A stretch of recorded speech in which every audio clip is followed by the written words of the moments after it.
Hello, I'm Steph from IDRIVEACLASSIC, and as you know, we have been cracking on with this MGC. Now you can probably see behind me that things have moved on rather rapidly in the last couple of weeks, and the car now has paint on it. So before we talk about today's video, which is talking about fitting the fuel tank and giving you a bit of a fuel tank recommendation, we're going to get Kev to show us around the car very quickly in a couple of minutes, show us the paint as it's cracking on, and give you a bit of an overall body update.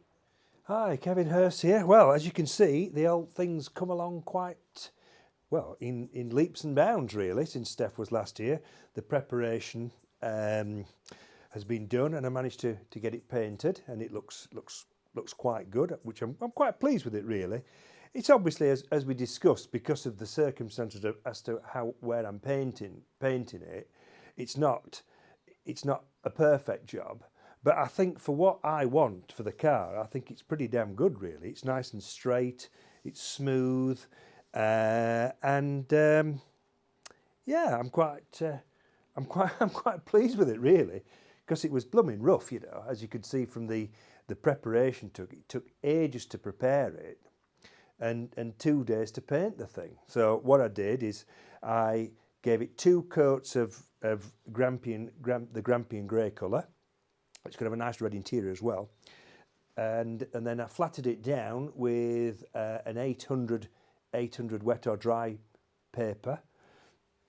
Totally dried it all off, blew it all off, and then I gave it another couple of coats of Grampian grey when it was done, and I then rubbed it down with 3000 wet or dry, and buffed it with my old buffing machine that I showed you before. So yeah, I'm quite pleased, and now it's the exciting bit of building it all back together again and finding out where all these components go that I've got. Now let's talk about what we're here for. We're talking about fitting the fuel tank. Now, if you've never fitted one of these fuel tanks before, it's not that much of a difficult process. Now, when we talk about fuel tanks, it's really important because remember, if you are building a car or you're restoring a car, you need to make sure that the fuel tank that you are putting back into the car is clean and it's not full of rubbish. Now, the reason for this is because if you get to the bottom of the tank, it sucks it all up, goes through, and then you end up with a load of chaos at the front end, and not just chaos at the back, and you have to unpick it all, so you might as well get it right first time. Now with this in mind, Kev decided that he was going to bob in a brand new fuel tank. And if you remember, way back when, we had a visit from Chris at MGC Spares, and he was talking about these modified fuel tanks, and Kev was immediately enamoured with one feature on it. So let's talk about these fuel tanks, because this is what Kev ended up purchasing. Now, as you can see here, he has undersealed the top of it, so it doesn't come like this, but you'll want to be doing this before you pop it in. Now, Kev said to me, this is the best fuel tank that he has ever seen for one of these old MGs. And I said, okay, but what makes it a good fuel tank? And he said, it's the quality of the steel. He said, you can feel that it's a good steel. And he said, it's not just that, because if you look on the back, you'll see there's also a drain hole. Now, the reason that you might have this is, well, for many, many reasons. For those of you that put vehicles into storage during the winter, you might drain all the fuel out. I'm never one of those sensible people, so my cars are just always left with fuel in. But if you are one of those sensible people, it's a lot less tricky than trying to remove the whole tank, and it just makes the whole process a lot easier. I don't think they came as standard on those, if I remember correctly from what Chris told us in that video. So Kev said to me, that is what makes it the best of these fuel tanks. So if you are doing this job, no, they aren't the cheapest thing in the world, but remember, a little bit of spend now could stop you being stranded by the roadside later on. And I was talking to somebody at work yesterday, and he was saying, if I can spend a bit of money now and do something to my car that will prevent it or lessen the probability of it stopping on the side of a hard shoulder or whatever, I will do that. And so now I'm going to take that on as my own mindset, because I think it's a great mindset to have. All these little things that we do now lessen the problems later on down the line, and this is definitely one of them, and it's worth spending a little bit of money. So how do we fit this? Well, let me show you. Okay, so the first thing you need to do is you take these rubber straps. Now, if you're doing this and this whole process is completely alien to you and you're watching this video on how to fit it, just be aware that everything we buy for all of this today is from the MGC spares team. Now, I recently purchased my engine from them and I didn't really know what else I needed. And when I told them the job I was doing, they just kind of recommended everything else. So if you are buying one of these fuel tanks to fit and you're not really sure what else you need, just kind of give them the heads up and they'll tell you what you need. So anyway, these rubber straps, which I've just slapped myself in the face with, wonderful, go on the top of the tank on the raised bits. Now the idea is it so that tank doesn't bash the body, and we apply spray adhesive to these straps and then put them back on. Now of course I'm not going to spray that directly on. I've just got an old board. Oh, it's like cobwebs. And we just stick those on. So just peel that off. Now these aren't sided, which is probably something I should mention. It seems to be the same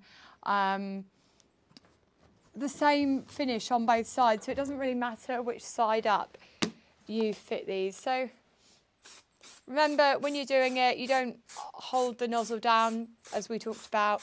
With the paint, I mean, I'm rubbish with this. I definitely go off the ends, and you shouldn't do. But it's just so you can see there, because if you hold it down in one place and it's concentrated, you can end up with it just pooling up on the surface, and it's just a bit of a pain. Now, I know that you know how to fit a seal, but if you're watching this and you're watching it for a how-to, you need to mention this, because I hate when people do how-tos and don't mention anything. So I've just whipped this out of the packet rather confidently and thought it was going to go straight on.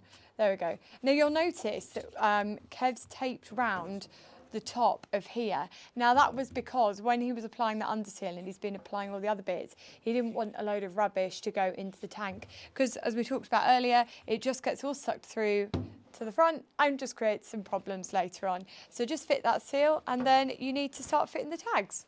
Now we talked about fitting these things. Now if you need to fit them according to the packaging, they're called, and it will help you with your Googling, Captive J, like the letter J, spring clips.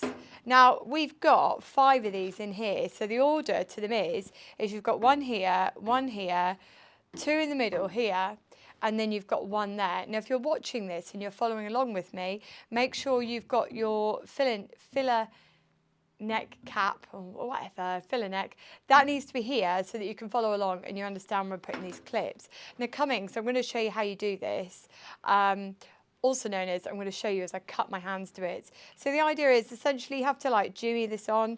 I've not even had a go at this yet before I've shown you, so I'm just going in with like absolute expert energy, but obviously there is, I mean, he's the expert in the room with us, Jesus. So you've got to essentially get, oh God, this is one of those thankless tasks, isn't it? There we go. Oh, actually, it seems to have gone on relatively easily. Why is that? I've probably done it wrong, haven't I? And then, just need to, that's very loose. I wonder if it's supposed to be that loose. I don't know. There we go. So, just want to slide that on there. Sorry, I've not made that look very easy, and it is one of those tasks that is incredibly easy. But you can see there just how it slots on. I don't think I'm going to need to open these up too much. I went at that one with great gusto and I don't think I actually needed to. Right, let's open that one up. You're not even opening it up really like a millimetre, you're opening it up absolutely nothing. So that one goes on there. And look, I know that someone's going to say to me, you should be wearing gloves. I know. But my hands are so irritated at the moment. I don't even know what it is at the moment, but they're just really sore. So I think it might just be the weather. So I've just been really naughty actually and been avoiding wearing gloves because it just seems to be making it worse. So I might try some non-latex and see if that helps. It all started after I did a little home hair dye job. Anyway, let's get that one on. There we go. Try to be really careful because I don't want to upset Kev's underseal work. Anyway, we'll get this final one on and then I'm going to show you the next bit.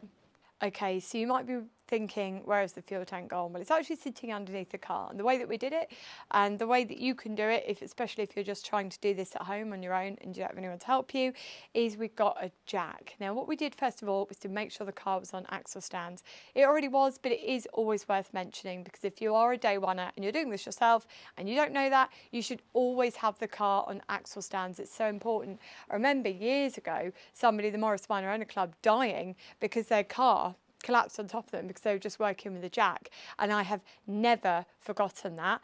And I remember thinking at the time, wonder how often that happens, and I've heard about it happening so many times since, and it just makes you think, oh. And I'm a little bit accident prone anyway, because I once actually ran myself over with my own Morris Minor, but that's a story for another video.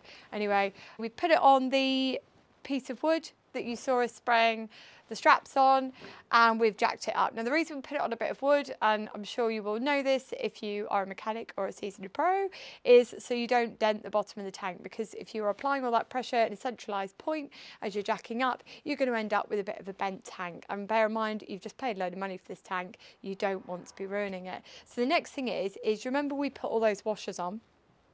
We're now going to screw it in. So I just tried screwing it in on the other side with much failure. So we're going to try and essentially between us, so this one you might need a second set of hands for, is Kev's going to try and push it up, and then I'm going to try and screw it in. And we're hoping by screwing it in on this side, we'll be able to get that one in on that side. So let's see if we can do it.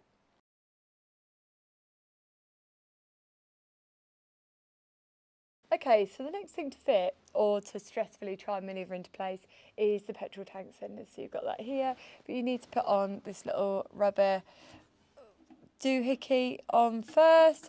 Now, I will say that when you're doing this, you'll notice it's got those little dips in, and they correspond with, oh, it's this side, there we go, correspond with the bits in there.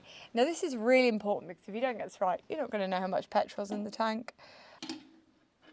I think all of this, aside from this wire, goes in. But bear in mind, you've got to make sure this all lines up. People always say to me, oh, it must be really hard to draw eyeliner on. Trust me, it's harder to do this. What on earth am I doing? There we go. Right, now what you want to do is keep your finger on it, and then that, do you know what, actually, that's easier than I thought it would be. Oh, that's because I haven't done it right. Hilarious. Right, so we've got that there. Right, that, what do I do then? Do I twist it? Oh no. Oh, there we go. That doesn't feel like a decent fit. Ah, it's because that needs to go over the top.